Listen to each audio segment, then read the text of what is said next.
প্রাণঘাতী করোনাভাইরাস সংক্রমণের ৫ বছর পর চীনে এবার নতুন ভাইরাস ছড়িয়ে পড়েছে। ভারতীয় সংবাদমাধ্যম এনডিটিভির প্রতিবেদনে বলা হয়েছে, দেশটিতে হিউম্যান মেটাপনিমোভাইরাস এইচএমপিভি নামে একটি ভাইরাস দ্রুত ছড়িয়ে পড়ছে। চীনের স্থানীয় গণমাধ্যম ও সামাজিক যোগাযোগ মাধ্যমগুলোর বিভিন্ন পোস্টে বলা হচ্ছে, নতুন এই ভাইরাস দ্রুত ছড়িয়ে পড়ছে। এর ফলে হাসপাতাল এবং শ্মশানগুলোতে চাপ বাড়ছে বলেও দাবি করা হয়েছে।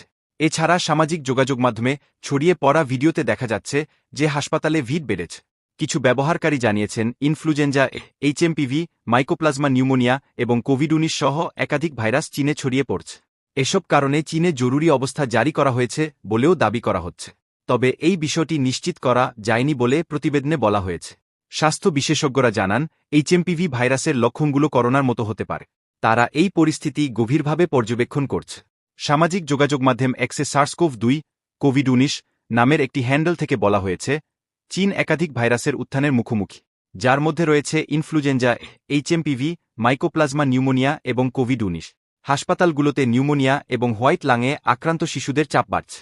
এদিকে বার্তা সংস্থা রয়টার্সের এক প্রতিবেদনে বলা হয়েছে, চীনের রোগ নিয়ন্ত্রণ কর্তৃপক্ষ গত শুক্রবার জানিয়েছেন যে নিউমোনিয়া আক্রান্ত রোগী বাড়ায় ছোট আকারে একটি পর্যবেক্ষণ ব্যবস্থা পরিচালনা করছে।